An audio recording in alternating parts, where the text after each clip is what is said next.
that will influence the decision is the geopolitical landscape of the Catholic Church. With Christianity in decline across much of Europe and North America, there is an increasing recognition that the future of Catholicism lies in the global South. Africa in particular has seen a dramatic rise in Catholic conversions, and its bishops have become more vocal in Vatican affairs. While an African pope has not yet been elected, it is a possibility that cannot be ignored. Some speculate that a candidate from Africa or Latin America could emerge as a compromise choice, especially if the debate between Tagle and Parellin leads to a deadlock in the end. The decision will rest in the hands of the cardinals who enter the Sistine Chapel when the time comes. The conclave is a deeply spiritual event, one that is guided by prayer, reflection, and inevitably political maneuvering. Every elector will bring with them their own vision for the church, their own hopes for the future, and their own alliances. Some will see in Tagle the promise of a church that is more connected to the people it serves, while others will look to Parellin as a guardian of tradition and stability. What is certain is that the Catholic Church is entering a defining moment, one that will shape its path for years to come. The decisions made now will not only determine the next pope, but will also set the tone for how the Church responds to the moral, social, and political questions of the 21st century. Will it continue on the path of reform, seeking greater openness and engagement with the world? Or will it turn inward, focusing on preserving its traditions and reinforcing its historical structures? For those who look to the Church for guidance, these questions are not just abstract debates. They are deeply personal, affecting the way faith is practiced and understood across the world. The outcome of the next conclave will have profound consequences, and as the speculation continues, the faithful wait, hoping that the choice made will be one that leads the Church forward with wisdom, compassion, and a clear sense of purpose. As the anticipation surrounding the next papal election grows, the weight of history presses down upon those who will ultimately decide the future of the Catholic Church. The College of Cardinals, the elite body entrusted with selecting the next pope, will soon find itself at the center of one of the most consequential decisions in modern church history. The Vatican, a place of deep tradition and unspoken struggles, is already stirring with quiet discussions, behind-the-scenes negotiations, and strategic alignments as different factions prepare to advocate for their preferred candidate. Cardinal Luis Tagle remains a leading figure in this unfolding drama. His reputation as a bridge builder between cultures and a champion of the marginalized continuing to make him a compelling option for those who seek a more progressive Catholicism. His rise through the ranks has been swift, and his deep alignment with the vision of Pope Francis suggests that a Tagle-led papacy would be a continuation of the current direction, one that prioritizes compassion, outreach, and reform. However, while his supporters view him as the best choice to guide the Church into the future, there are formidable obstacles in his path, and they extend far beyond the walls of the Vatican. One of the primary challenges Tagle faces is the lingering resistance to Pope Francis' reforms. Although Francis has been widely praised for his efforts to modernize the Church and bring it closer to the realities of contemporary society, his leadership has not been without controversy. Traditionalists, particularly those within the more conservative factions of the Vatican, have expressed concern that his policies have weakened the doctrinal foundations of the Church, making it more vulnerable to external cultural pressures. Many of these critics view Tagle as a direct successor to Francis' ideology, which makes his candidacy a source of tension among those who wish to see a return to a stricter, a more traditional form of governance. This resistance is not just theological, it is also political. The Vatican, despite its spiritual mission, operates like any other institution of power, with rivalries, alliances, and deeply ingrained bureaucratic structures that influence decision-making. Tagle's relative distance from the Vatican's administrative core may work against him, as many of those involved in the election process prefer a leader who understands the complexities of Vatican governance. While Tagle has demonstrated strong leadership on the global stage, having served as the head of Caritas Internationals and the prefect of the Congregation for the Evangelization of Peoples, his experience within the inner workings of the Curia is not as extensive as that of some of his competitors, particularly Cardinal Pietro Parolin. As the Vatican Secretary of State, represents a different kind of leadership, one that prioritizes diplomacy, stability, and the preservation of traditional church structures. His supporters argue that, in a time of global instability, the church needs a pope who can navigate the political landscape with precision intact. Parolin's diplomatic skills have been well documented, particularly in his handling of complex negotiations between the Vatican and various world governments. His ability to mediate disputes and maintain the Church's influence on the international stage makes him an attractive candidate for those who value continuity and institutional strength over sweeping reform. Yet, the ideological divide between Tagle and Parolin is not just a matter of governance. It reflects the broader debate about the identity of the Catholic Church in the 21st century. Should the Church continue to move in the direction of inclusion, engagement, and reform, or should it reinforce its historical structures and reaffirm its traditional authority? This is the fundamental question that looms over the upcoming conclave, and the answer will determine the course of Catholicism for decades to come outside the Vatican. The faithful watch these developments with a mixture of hope and uncertainty. In regions where the Church is growing, such as Africa, Asia, and Latin America, there is a desire for leadership that understands the realities of these communities. For many, a figure like Tagle represents this shift, as he embodies the Church's future, rather than its past. His ability to connect with people, his emphasis on social justice, and his commitment to interfaith dialogue have made him a beloved figure among those who seek Catholicism as a force for positive change in the world. However, in parts of Europe and North America, where secularism has increasingly taken hold, there is a different conversation taking place.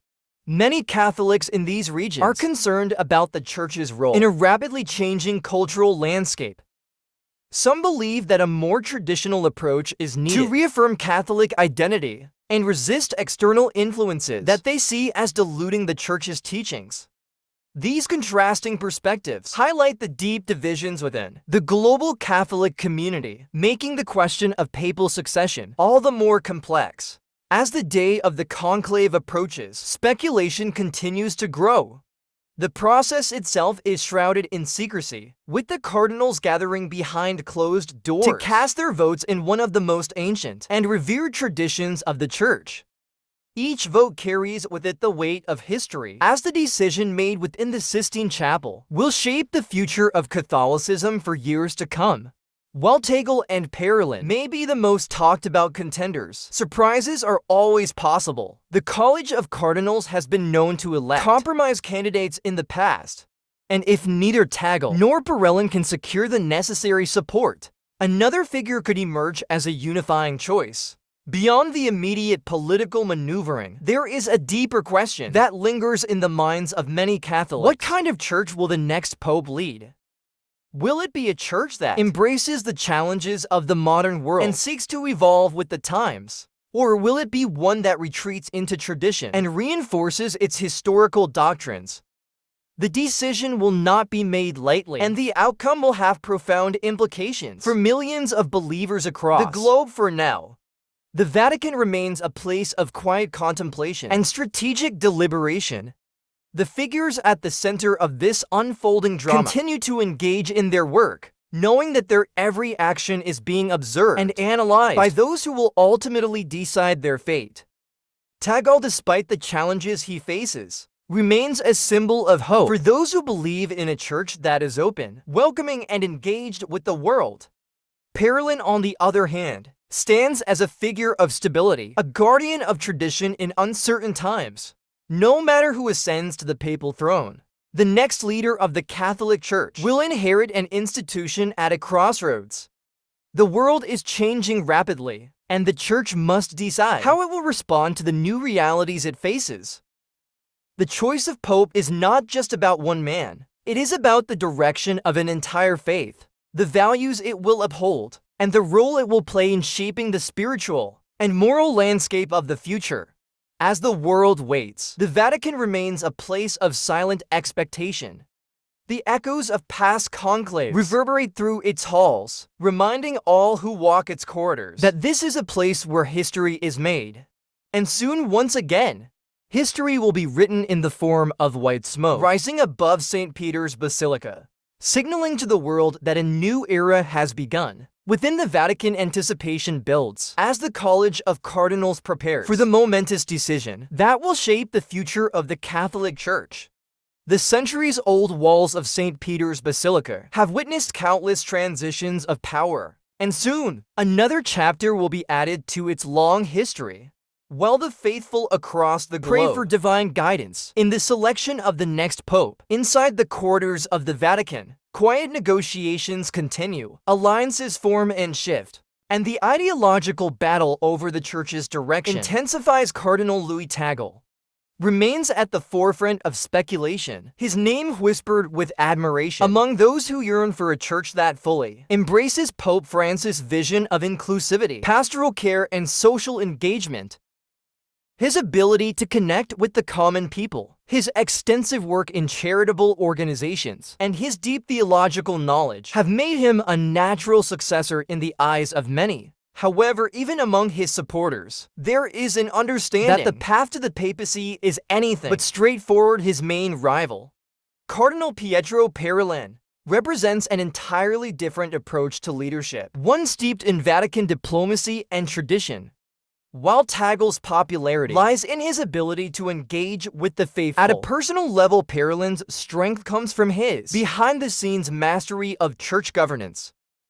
His work as the Vatican's Secretary of State has made him a respected figure among those who prioritize stability, institutional continuity, and the diplomatic role of the Holy See. His supporters argue that, at a time of geopolitical instability and increasing secular pressures, the Catholic Church needs a leader who can navigate the complexities of global politics while preserving its traditional doctrines.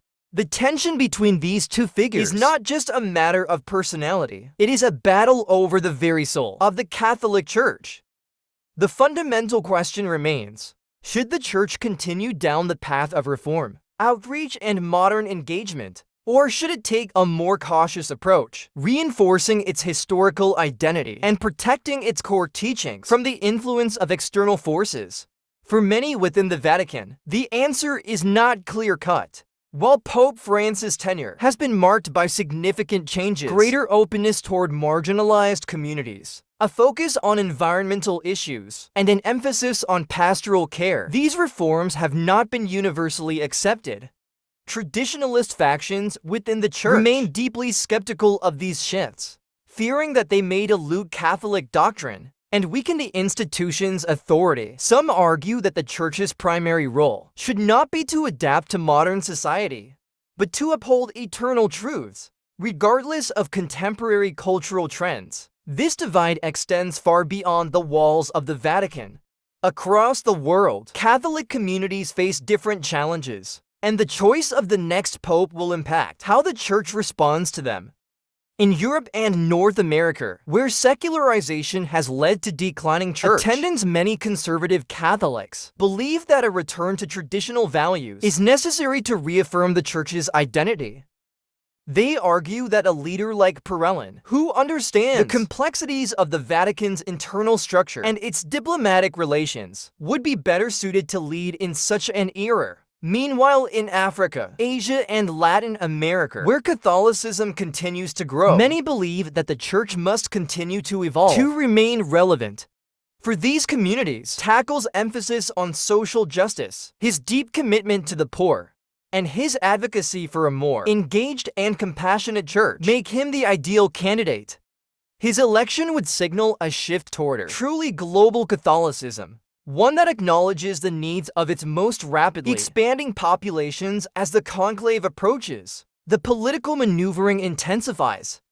Supporters of both Tagle and Parolin work discreetly to gather votes, seeking to persuade undecided cardinals that their candidate represents the best future for the church. However, history has shown that conclaves are often unpredictable. The election of Pope Francis was itself a surprise, with many expecting a more traditional choice. The next conclave could very well produce a similarly unexpected outcome beyond Tagle and Parolin. Other names have begun to surface in discussions about succession. Some cardinals prefer a compromise candidate, someone who can bridge the gap between reformists and traditionalists. Others argue that a new face, less tied to either faction, may be the best option to unify the church. These considerations add another layer of uncertainty to the process, making it clear that nothing is guaranteed until the final votes are cast. Despite the intrigue and speculation, one thing remains certain. The Catholic Church is at a crossroads. The next pope will inherit a world that is rapidly changing, with new moral, social, and political challenges emerging every day. The role of the church in addressing these issues will depend on the vision of its leader. Will it be a church that continues Pope Francis' path of reform, reaching out to the marginalized and advocating for social justice?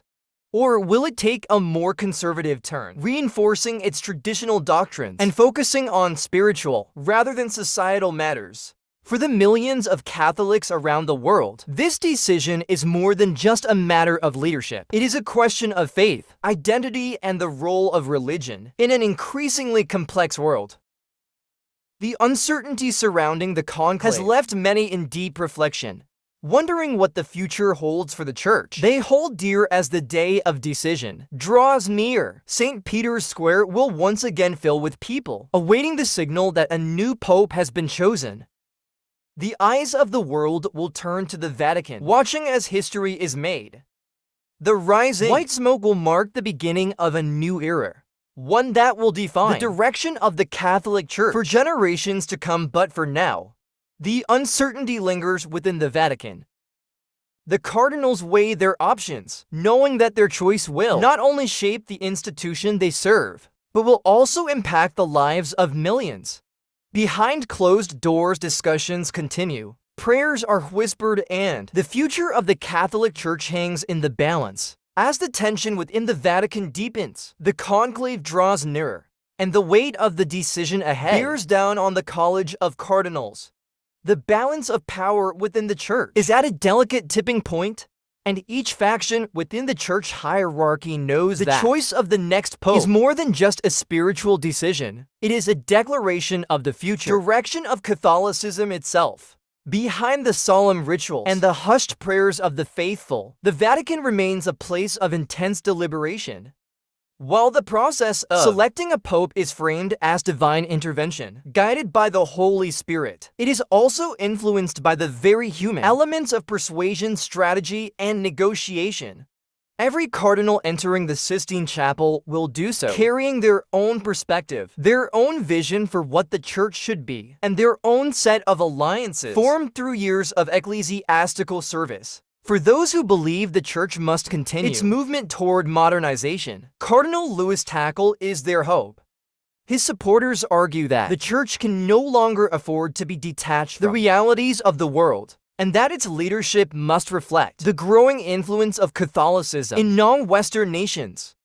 His experience in global missionary work, his commitment to the marginalized, and his ability to communicate in a way that resonates with the younger generation are seen as invaluable assets. Those who champion his candidacy see him as the face of a church that is open, accessible, and willing to embrace the complexities of the modern world. However, the opposition is formidable. Cardinal Pietro Parolin's camp, consisting of those who favor diplomatic experience, theological conservatism, and Vatican institutional knowledge, sees a different path forward. Parolin represents continuity in governance, a steady hand in an era of global uncertainty. His supporters argue that Catholicism cannot afford to be swept up in modern cultural trends and must instead reinforce its theological foundations, ensuring that doctrine is not compromised in an attempt to appeal to the secular world. Amid these factions, there are those who remain undecided. These are the cardinals, who understand that neither extreme, rapid reform nor rigid tradition may be the best course for the church. Some of them will seek a middle ground candidate, a figure who can navigate the complexities of both worlds, bridging the divide between progress and preservation. While Tagle and Parolin are the dominant figures in the conversation, history has shown that the conclave is unpredictable. A compromise candidate could emerge at any moment, someone whose name has not yet entered the public discourse, but who possesses the qualities necessary to unite the divided church. As the cardinals prepare to seclude themselves within the Sistine Chapel, where the voting will take place under strict secrecy, the faithful outside wait anxiously for signs of the decision. The tradition of the conclave is a sacred one, unchanged for centuries and within its walls. Each cardinal will cast their vote in silence, knowing that their choice will shape the future of a faith. Followed by over 1 billion people worldwide, the first round of voting rarely produces a clear winner. Historically, it serves more as a gauge of the different factions, revealing where the strongest support lies. It is a moment where candidates can see whether they have the momentum to continue, or if they will need to step aside to support another contender. In many ways, the conclave is like a political contest. Alliances shift, negotiations take place behind closed doors, and unexpected developments can change the trajectory of the election. As the ballots are counted, the tension mounts. Each name spoken aloud carries the possibility of a new era for the church. Some cardinals may find themselves gaining unexpected support, while others will realize that their chances are dwindling. If no candidate receives the necessary two-thirds majority, the process will continue with further rounds of voting, each one bringing new calculations, new considerations, and new discussions about what direction the church should take. Outside, the world watches, waiting for the signal. The sight of black smoke rising from the chimney above the Sistine Chapel tells the crowds gathered in St. Peter's Square that no decision has been made, that the cardinals remain in deep deliberation. Each failed vote adds to the anticipation, as believers speculate about who may be gaining traction within the conclave. Meanwhile, the candidates themselves wait in silence. Tagle, known for his humility, likely reflects on his journey, contemplating what it would mean to carry the responsibility of leading the global church. Parolin, ever the strategist, remains composed, aware that in a game of influence, patience is just as important as immediate support. Other figures, those who may have started as underdogs, begin to realize that they too could be considered as viable alternatives should the voting reach an impasse. The process could take hours, days, or even longer. Some of the most pivotal papal elections in history have gone through multiple rounds of deadlock before a consensus was finally reached. The weight of the decision is immense, as the next pope will inherit both the challenges and the expectations of a church at a crossroads. Outside the Vatican, the faithful pray for guidance, some hoping for a continuation of Francis' reforms, others longing for a return to traditional values. Across the world, Catholic communities hold their breath, aware that the outcome will influence not only theological matters, but also the church's role in society, its response to global crises, and its engagement with younger generations who are increasingly questioning the role of religion in their lives. Then at last the moment arrives. White smoke begins to billow from the chimney, and a roar erupts from the crowd gathered in the square.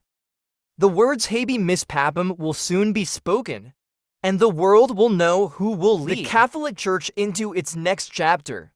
The doors of the Vatican balcony will open, and the new pope will step forward, greeted by the anticipation of millions. For some, the announcement will bring hope, a sign that the church is moving in the direction they believe is necessary. For others, it will be met with uncertainty, a moment of reckoning about what this new leadership will mean for the future. But regardless of personal beliefs, one truth remains undeniable. The Catholic Church has once again entered a new era, one that will test its resilience, its faith, and its ability to remain a guiding force in an ever-changing world. As the name of the newly elected pope is declared, the speculation ends, but the real work begins.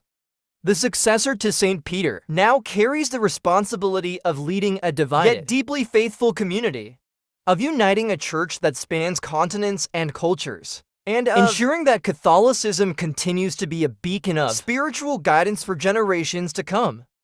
The journey ahead will not be easy, and the expectations will be immense. But for now, as the bells of St. Peter's Basilica ring out across Rome, the world watches, listens, and waits for the first words of the new pope, the man who will shape the future of one of the oldest and most influential institutions on earth. As the bells of St. Peter's Basilica ring across the Vatican, the faithful gathered in the square hold their breath in anticipation. The moment they have waited for is here. The curtains on the grand balcony above the basilica slowly part, and the newly elected pope steps forward. Bathed in the golden glow of the evening light, the crowd erupts into a deafening cheer, their voices blending into a singular expression of joy, hope, and for some uncertainty. The cardinal-turned-pontiff raises his hand in a quiet gesture, signaling for calm, and within moments, a reverent silence blankets the square. This is the moment when the world hears his name, the name he has chosen to carry forward as the leader of the Catholic Church. The significance of this choice is not lost on anyone. A papal name is more than just a title. It is a declaration of intent, a reflection of the path the new pope intends to walk. For those who would place their hopes in Cardinal Luis Tagle, his election represents the continuation of a church deeply engaged with the struggles of the modern world. His selection would be seen as a reaffirmation of PopeFrancis' mission, a commitment to outreach, inclusion, and a faith that walks alongside the marginalized. If it is Cardinal Pietro Parolin who steps forward, it signals a return to diplomatic precision and doctrinal continuity, a choice that seeks stability over reform. Regardless of who now stands before the world as the new vicar of Christ, one thing is certain: the Church has turned the page, stepping into a new chapter of its 2,000-year history. The new pope takes a deep breath before speaking, his voice steady but carrying the weight of what is to come. He begins his blessing, the first words of his papacy echoing through the night, filling the hearts of those in the square and beyond. In homes across the world, Catholics watch on television, some with tears in their eyes, others with hands clasped in prayer. The faithful know that ahead lies a journey filled with both promise and trials. The new pope will have to face the challenges of a divided church, a rapidly changing world, and a society where faith is often questioned. He will have to unite conservatives and progressives, reaffirm the spiritual core of Catholicism while adapting to contemporary issues, and above all restore trust in an institution that has weathered its share of storms. But for now, in this moment of collective faith, politics and division fade into the background. As the Pope extends his hand in blessing over the crowd, the faithful respond with gratitude, knowing that no matter what the Catholic Church endures, the world watches, listens, and reflects, knowing that in the halls of the Vatican, history is always being made.